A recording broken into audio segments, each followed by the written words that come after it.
If you like this audiobook summary, please don't forget to subscribe and share the 50 Shades of Jane, and if you have any suggestions, please feel free to drop your comment. Enjoy watching. Introduction. Have you ever heard the phrase, "get your mind out of the gutter"? What about the phrase, "dirty minds"? These terms are commonly uttered in reference to profane or pornographic thought. They imply that our brains are engaging in sexually perverse or inappropriate activity. Think along the lines of making sexual jokes in church or in a similarly inappropriate setting. Given that we're so often encouraged to keep our minds away from sexual themes, it might surprise you to know that our brains are heavily involved in our perceptions of sex, romance, and attraction. In fact, many of the sensations that we attribute to pure physical lust actually originate in our brains.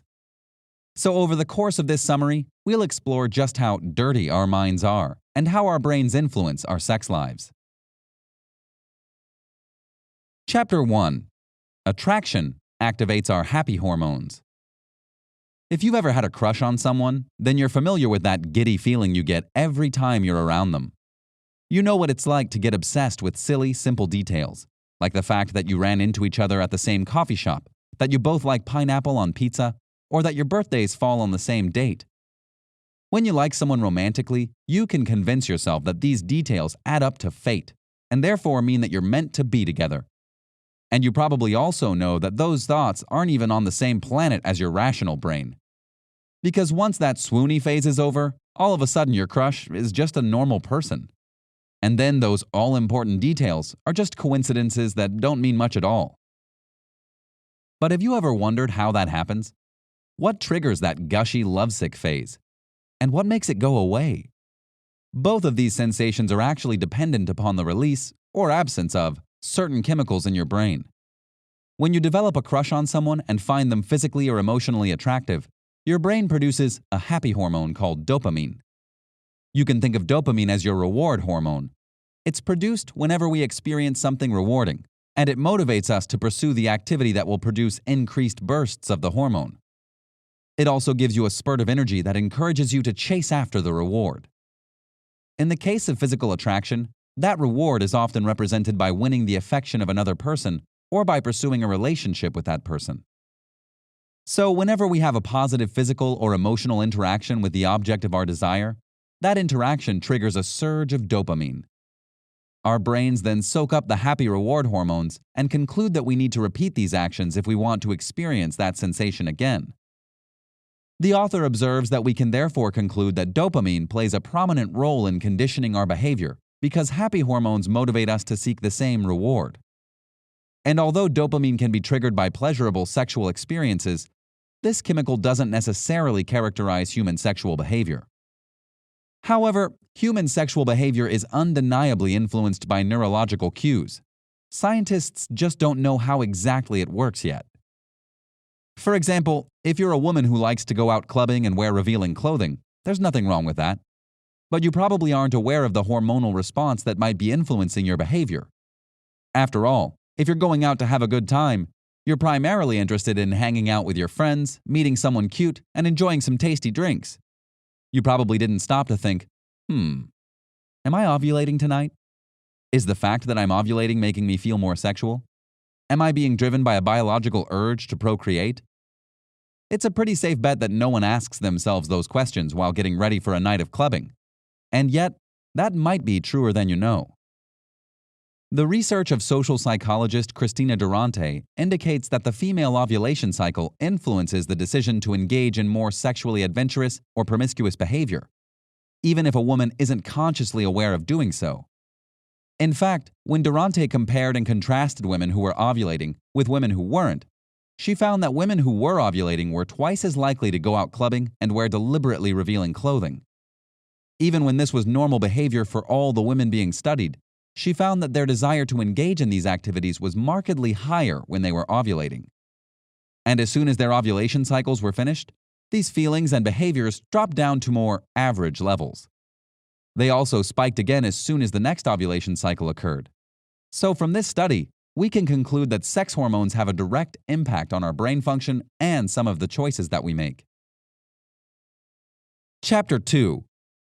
What's your type?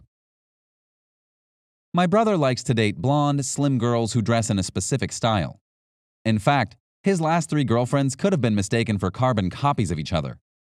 Although each was very different in terms of her personality and interests, they were all very physically similar. And it wasn't until his most recent relationship that my brother realized he has a type. In fact, many people do.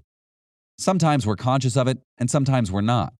Sometimes people freely and cheerfully articulate their type by saying something like, "I think redheads are really hot," or "I really like guys who work out a lot." And sometimes people are more like my brother. They don't realize they have a physical or personality preference until they've dated several people who are very similar. But it might surprise you to learn that no one really knows why. In fact, scientists have been unable to identify a singular factor that distinguishes or motivates human lust. Some studies have been conducted which indicate that people are attracted to the smells of different hormones and pheromones. But these studies were ultimately inconclusive in their attempts to identify a single comprehensive answer. That's because the truth of human attraction is ultimately more complex than anyone can really pin down. So if you have a type, it might be as simple as the fact that you just really like redheads. But at this point in time, science can't really offer an explanation for why you think redheads are hotter than blondes. Similarly, if you're attracted to personality traits or characteristics like people who are very studious or passionate, science can't explain that either. In those cases, it usually comes down to something that's too personal to be measured by a test. For example, maybe you love the passion and nerdiness that drives smart people to hide away in libraries in pursuit of higher intellectual thought. Or maybe you think girls in glasses are super cute. Ultimately, it's all up to your individual personal preference. Chapter 3. Why are humans monogamous? As you've probably noticed, our society expects human relationships to be fairly monogamous. If you have multiple sexual or romantic partners throughout your life, you might find that people talk about you in a negative way or act as if you're unscrupulous. By contrast, people who marry their high school sweetheart or stay married for 50+ years are often celebrated as having achieved the highest pinnacle of romance. But is monogamy really a realistic goal for humans? The author's research indicates that the answer is rather complex. In the animal kingdom, monogamy is not always the norm. Many species will have multiple partners and form short, purely sexual relationships. And when monogamy does occur, it's driven primarily by hormones. As a result, what they experience is not necessarily love as we know it, but lust. Their hormones have simply convinced their brains that what they feel is a deep and lasting bond. Scientific research indicates that the same is similar of humans, although the specifics are difficult to pin down.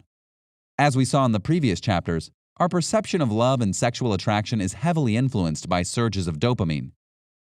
Yale researcher Ilonit Gordon concurs with their theory that substantial amounts of oxytocin are also present in long-lasting human relationships. This led Gordon to conclude that oxytocin is an essential component of successful relationships. However, this discovery has generated another scientific mystery, as researchers are unable to determine whether happy relationships produce surges in oxytocin or whether oxytocin must first be present to generate a sense of lasting compatibility. Chapter 4. Love and hate are two sides of the same coin. If you've listened to Ellie Goulding's popular song Hate Me, you might have noticed that the lyrics portray love and hate as being two sides of the same coin. Although the song makes it clear that there's a great deal of animosity between the partners, it's evident that they were once attracted to each other. As a result, listeners can infer that love and hate are closely intertwined. A slight variation in circumstances or hormones could cause one to morph into the other. In this respect, popular culture has hit upon an important neurological truth. Love and hate are indeed closely related. Because they're polar opposites, we tend to assume that they exist at vastly different ends of the spectrum. But scientific research indicates that they are actually very similar. In the previous chapters, we considered the impact of dopamine and oxytocin on human relationships. But new research, like that of Carson de Drew, a researcher at the University of Amsterdam, indicates that love and hate are simply fluctuations of a certain hormone. Specifically, the hormone oxytocin. De Drew conducted an experiment in which participants were asked to inhale oxytocin before facing an ethical dilemma. In the context of this dilemma, participants were given some money and a choice. They could either keep all of the money for themselves, give all of it away, or donate a small portion of it to a worthy cause while retaining some for themselves. Drew found that the participants who inhaled oxytocin were kinder and more generous than their counterparts in the control group who did not partake of oxytocin. This led him to believe that oxytocin causes people to feel more loving and generous. But he also noticed that, when challenged, the participants who had inhaled oxytocin were also more aggressive. This indicates that oxytocin heavily influences our experience with love and hate. Essentially, these emotions are two sides of the same coin that can be triggered by fluctuations of the same hormone.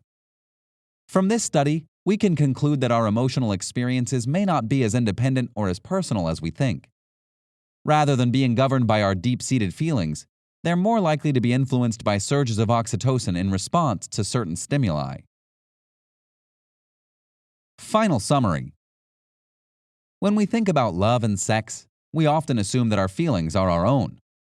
We believe that our attraction to another person is the result of genuine and deeply held feelings.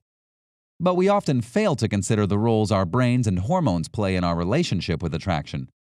For example, when some women are excessively drawn to the allure of clubbing and revealing clothing, it's often as a result of ovulation. Likewise, our attraction to a certain type of person is driven by our brain chemistry. Similarly, our monogamous relationships and our perception of love and hate are heavily influenced by hormone fluctuations like the surge of oxytocin and dopamine. However, scientists have only begun to scratch the surface of the impact our brain chemistry has on our romantic and sexual relationships.